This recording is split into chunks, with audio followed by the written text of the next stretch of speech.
Hey everyone, before we jump into today's video, I want to tell you about an exciting event hosted by Dr. Jairo Borja. The Capital Connections Virtual Summit is taking place on July 25th and is designed to help entrepreneurs, investors, and business professionals build valuable connections and discover new opportunities for growth. Registration is free for a limited time, so be sure to scan the QR code on your screen and sign up today. Now let's get started. Hey everybody, welcome to the solo edition of the Dr. B Show. Solo means you just have me, Dr. B. This is an older presentation I did. However, what I wanted to show really quickly is, wanted to show the fact that you could double your money using low income, right? So the name of the presentation I did back in 24 was how to double your money passively through low income multifamily investing. That's exactly what I'm talking about, right? How to double your money passively through low income multifamily investing, right? So I'm going to share my screen and I'm going to show you the concepts. I can't do everything. Actually, some of the stuff is a little outdated, but I just want the concepts is mostly what's important here. So, all right, is there a way for me to show full? No, no, I don't want to do that. I want to show my face. How do I show my face? Well, it's okay. You don't have to see me. Well, you may have to see me. We'll see. How do I minimize my screen? There you go. That's what I wanted to show you. Okay, cool. So here is the presentation on how to double your money passively through multifamily investing, right? Okay.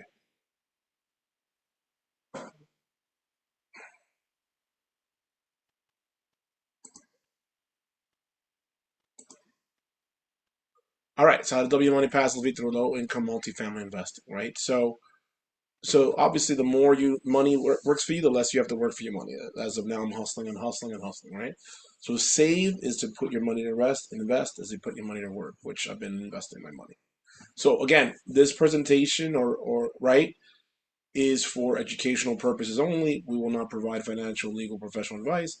We will introduce you to strategies we use, but they may not apply to your personal situation. So always speak to your team or professionals before applying any of these strategies today. So how is it different from anything else you've ever seen? So as I do this presentation and think about how long or how far have come, I started investing passively in a 120 key hotel in Lake Charles, Louisiana, where I was convert my able to convert my solo 401k and use a solo 401k to invest a share passively into this deal, and it happened. And they were able to close it, and right now they're in the middle of a refi, and hopefully we'll get paid any day now. So I know that it's real. And Devon Reeves, shout out to her. She has a group of mentees, and she uses a Vestor as a way um, to help her people crowdfund or fundraise or raise capital for these deals, right? So what's in it for you, right? What's in it for you? What's in it for me, right? So as an example, with $100,000, you could double your money in 5 years. You could invest it without, dealing with tenants, toilets, and trash and termites, right? So I did it. I did it in a deal in 2024, and I got my returns in May. And because of those returns, I was able to, you know, balance my bills a little bit, and I used that money or a lot of the or all, a lot of the all the, not all the money, some of the monies into a wedding and vacation I came back from recently. So thanks to that, I was able to afford all that, right? And I was able to do that with real estate.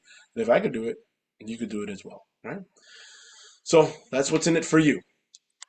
So my story really quickly, I have 23 years of experience in higher ed and financial services.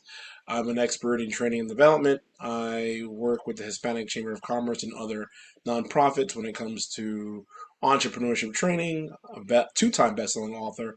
I got my DBA from Walden, uh, and I'm not under contract anymore with the deal in Rockingham. I actually own a couple of deals in in the Carolinas, in Ohio, and in Lake Charles, right? So I know, my goal is to own 1,000 units in 12 to 18 months, about halfway through already, right? Indoors.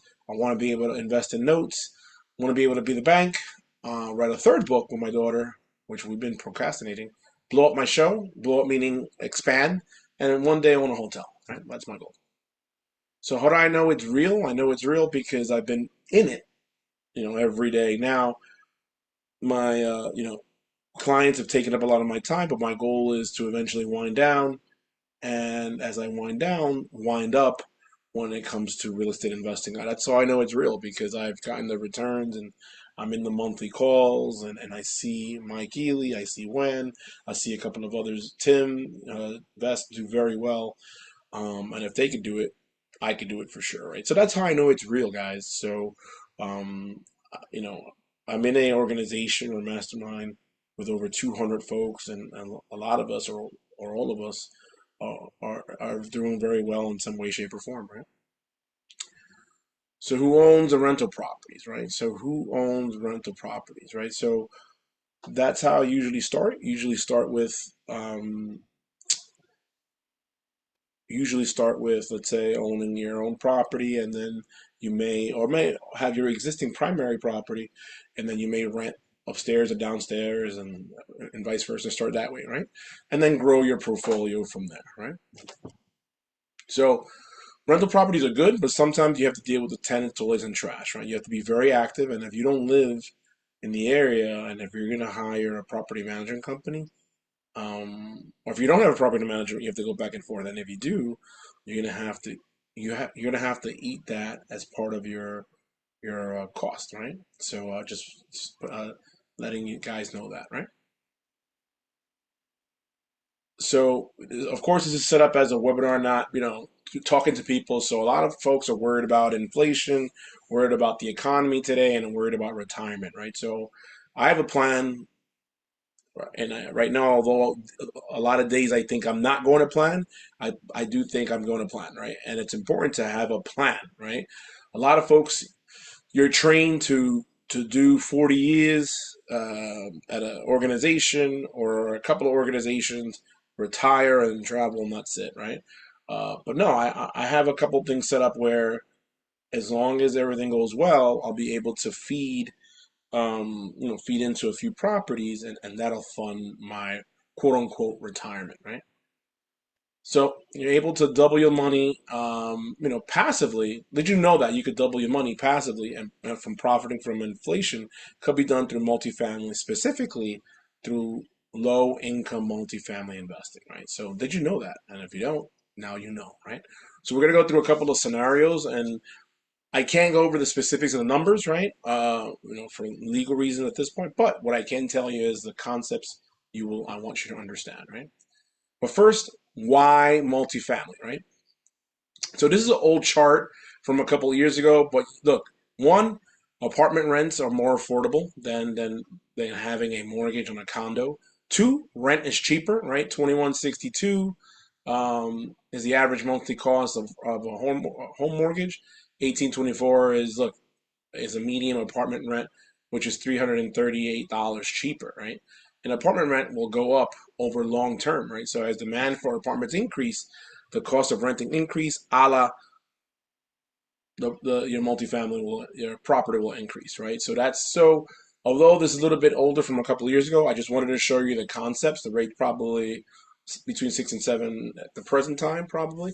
But I just wanted to show you the concepts why invest in multifamily, right? So why invest in apartments now, right? So why now, right? So this is from a couple of years ago, and actually it's even more now, right? How 56.1 billion of multifamily mortgages have matured in 2023 and have foreclosed in 2024.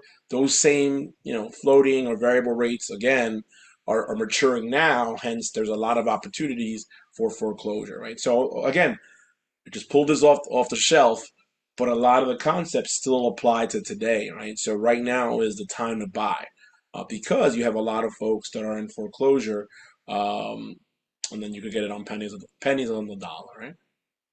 So similar concept here. This is projections. Billions of foreclosures are coming, and they have, right. As multifamily loans are maturing, they can't be refinanced, right, into the newer rate. So what happens? The owners are looking to cash out, right, and looking to sell because they can't afford that new rate, right? Or if they foreclose, then you are able to come in with your investor friends or investors and purchase some of these multifamily apartments, right? So very very important when it comes to that, right? So now let's answer the big question. So why is there big money in low income housing? You say, all right, low income housing is cheap. Why even bother with low income housing, right? So we spoke about how the rates are tricky. We also spoke about how inflation is tricky, the economy is tricky. But in addition to that, a lot of these loans are expiring, and now in 2026, a lot of folks are being foreclosed on, right? Okay, all right, that makes sense. But another question you may ask yourself is now, why is there big money in low income housing, right? So is my colleague Tim owns these. This is low income housing in the Carolinas. Awesome, Tim, you're the man. I love Tim. So why low income housing? There's a huge demand for it. So no, this is as of a couple of years ago, as an older chart, right?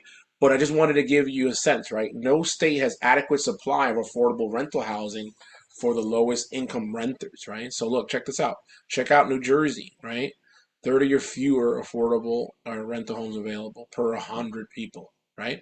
Check out Vermont, check out California, Nevada. Most of these states are in the red, right? There's a huge demand for it. No state has adequate supply of affordable rental housing for low income, right?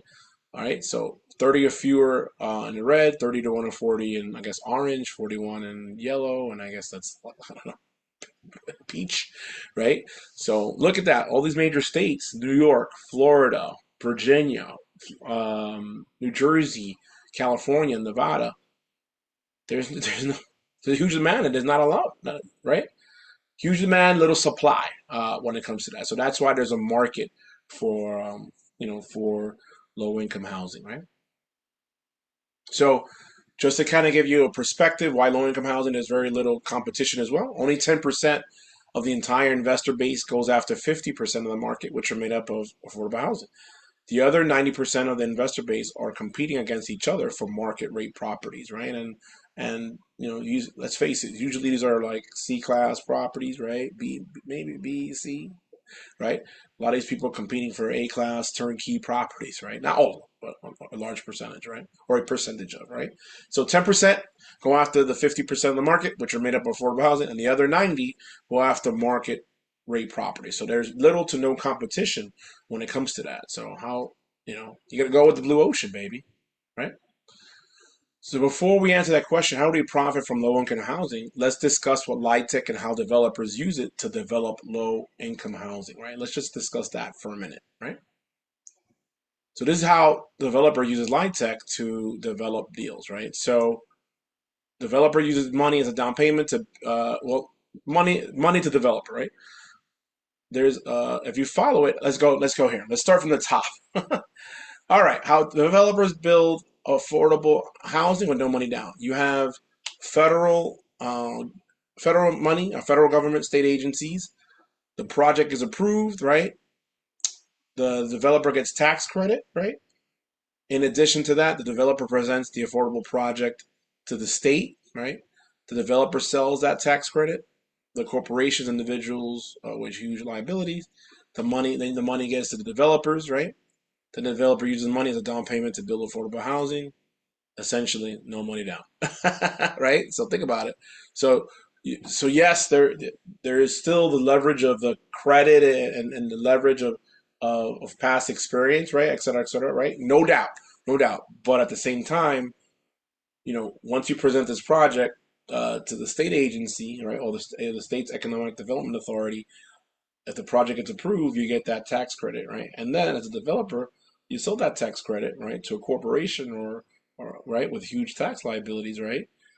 All right, you know what? We'll fund your deal. Then the money goes to the developer. The developer uses the down payment to build an affordable housing. Right? Think about that, right? So you get the tax credit. Well, first of all, you get the project approved. You get the project approved.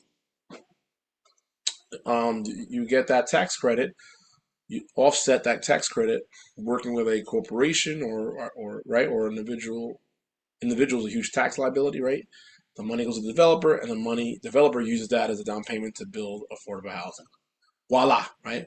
Again, there's a lot of moving parts, right? But it's all about working with public and private partnerships in order to get this done, right? So how do we profit from LIHTC if we're not developers, right? Very simple, right? So there's three techniques I'm going to show that my mentor Wen taught me, right? So number one, it's about voucher stacking. So what does that mean? So how does voucher stacking work, right? So to qualify to live in a LIHTC unit, your residence income must be within the posted AMI limits, right? Or 50, 60% of average moderate income, right? Right? These are updated addresses. What's not commonly known is that you could have voucher tenants at your property so long as they're within these restrictions, right? So what does this mean, right? So as an example, it means that if your LIHTC net max rent you could charge a tenant might be 700, but you could accept a voucher tenant that pays 1,000, right? So that's what that one means, right? So it's pretty cool, right? So think about that. That's how voucher stacking works, right? So this is a deal. Little bit older here, right? I'm not gonna disregard the value, right? But what I can tell you is how we create value is you want to be able to increase the rents to max to allow to get more Section 8 vouchers. This area, and I've been there, is very nice. Specifically, is growing due to the expansion south side of Raleigh, right? So with that being said, that's what you do. You do is you treat it like a value add. You improve the common areas, improve the apartments, and what you try to do is try to get those vouchers, max vouchers, in order to get max rent for that. So there you go. So that's that. So that's what we're doing now with Southern Pines. I can't give you too much details about it. Those are old numbers. Those are not the final numbers. But what we can tell you is, as a passive investor, the investor is getting pref, and they're also getting distributions as well as a LP, right? Technique number two, voucher stacking, but you convert to market rent in 5 years, right? So what that means is ignore the value here. What you want to see is I want to talk about this. You want to increase the rent to max to get more Section 8 values, right? And then what you do is you utilize management, right? What you want to do is you want to be able to control expenses and and cut payroll as much as possible. And then what you do is you slowly but surely increase the rents by 2029, and you could drop off the LIHTC at that point. So a lot of people are doing this. You're getting the guaranteed income from the government for the first couple of years, and as you're value adding,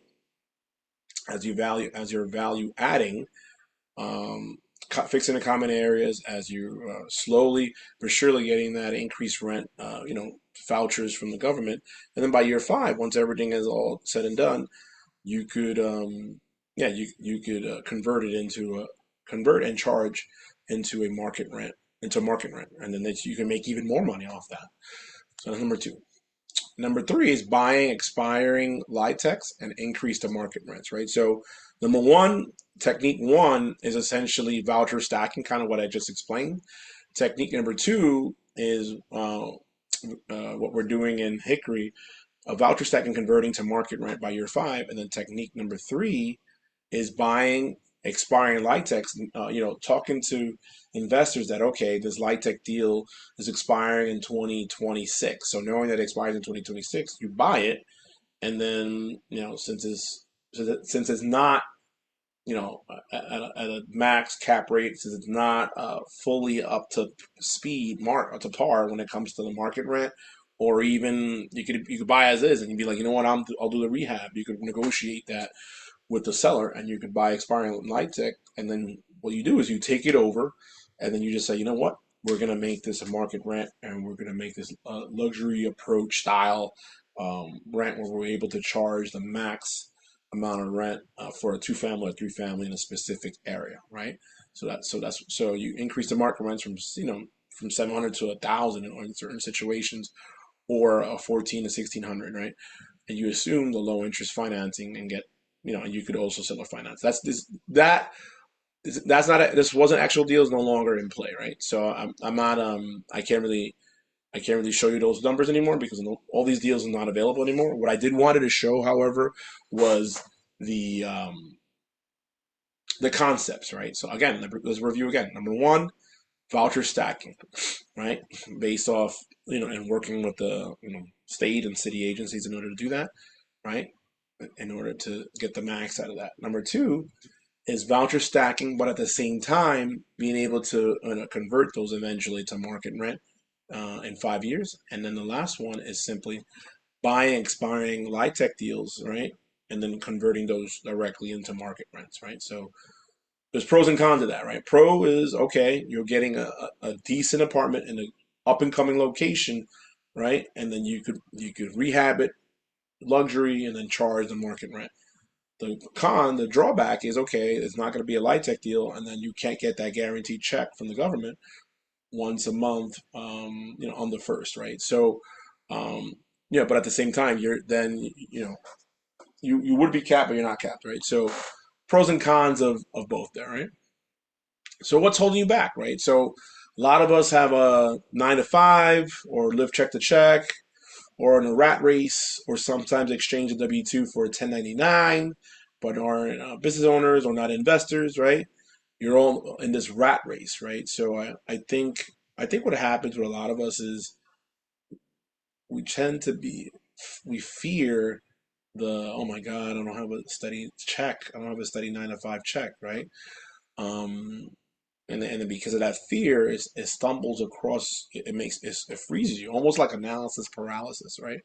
But what I think you should be doing is, using the 9 to 5, paying all your bills, making sure your credit is good, and then from 5 to 9 is when, okay, whether it's a system or process, you should be able to have some sort of side hustle, right? For sure. Um, and maybe it's not a hustle. Maybe it is real estate. Maybe you work 9 to 5 while at the same time, use 5 to 9 to raise capital or analyze deals or look at deals or underwrite deals, right? So, or in this case, in this scenario, right, is you could start investing passively, right? So what that simply means is, you could um, you could park 50 grand, 100 grand into a deal, right? And it'll double in 5 years. And then as you make more money, right, you could invest in other real estate deals, or you could, as you make more money, you could invest actively into other deals, right? So this way you're diversifying your portfolio, right? So yeah, so that's what that's about. So who's to blame, right? It's your school never taught me this. I had to pay a lot of money for a mastermind to do that. Your job not teaching you this. Life's not teaching you this. Not school. It's not taught in building generational wealth in school. And of course, if you read the Rich Dad Poor Dad, is about how much you make, but how much you keep, right? And you're either in four quadrants, either job, W-2, self-employed, business owner, or investor, right? A lot of people get stuck at the job or even self-employment, right? So just something to think about there. So that's who to blame, right? But why now, right? So this stat is still real. 90% of all millionaires are made at some capacity from real estate. So that's why now, right? And I showed you those stats. Those loans, loans for those maturing loans are maturing, excuse me, continuing to mature this year, right? So that's why now. Why should you trust me, or as you're listening to this podcast or watching this podcast with Dr. B? Look, I've been through it all, right? I've been in debt, out of debt, in debt, out of debt. I'm in debt again a little bit now, right? But my story is, look, I lost a lot of money in trying to invest in a deal in Madeira Beach. That's part of my story, part of my second book, where I talk about I lost my earnest money deposit.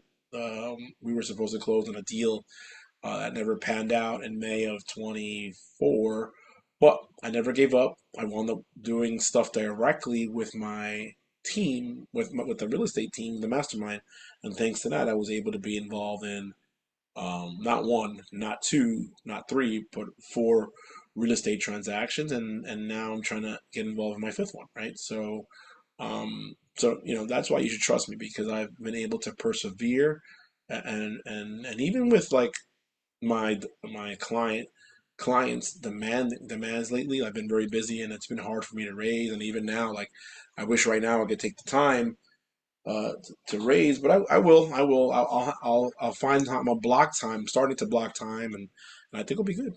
So I'm excited. So that's why you should trust me, because I've been there, done that, and now I have over 8 million plus in assets under management, and more to come in the future.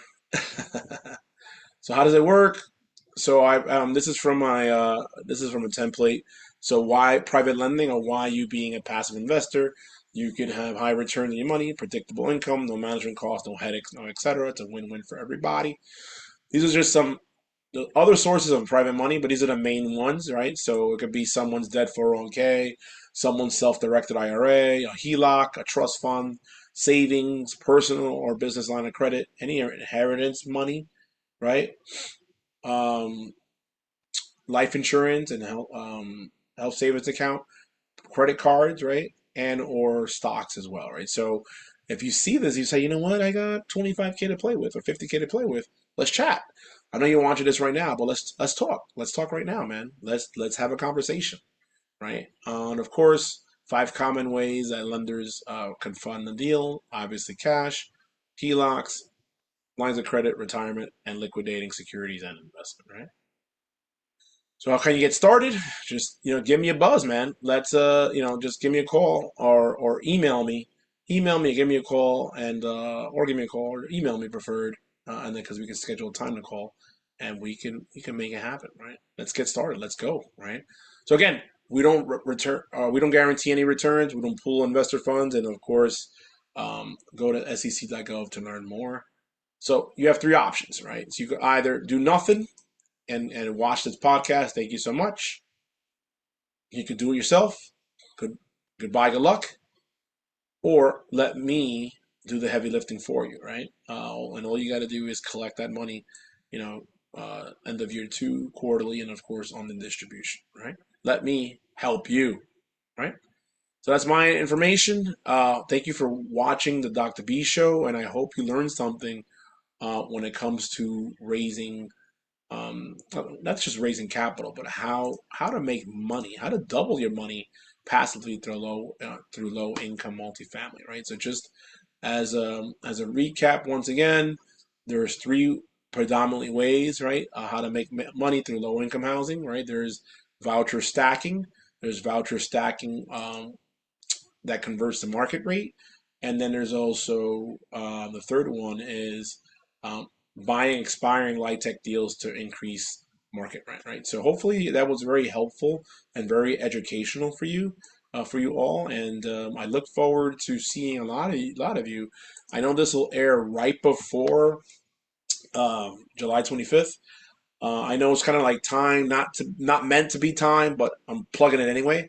We have a Capital Connections virtual summit if you're looking to learn to raise capital or understand different components of raising capital. We have some fantastic speakers lined up, and it will be on Saturday, July 25th from 9 to 3, and I hope to see you guys there. All right, so thank you so much for learning about um, how to double your money passively through low income multifamily investing. So thank you so much for watching, for listening, and I hope you got a lot of takeaways. And come on, hit me up. Let's do it. Take care. Thanks. Bye.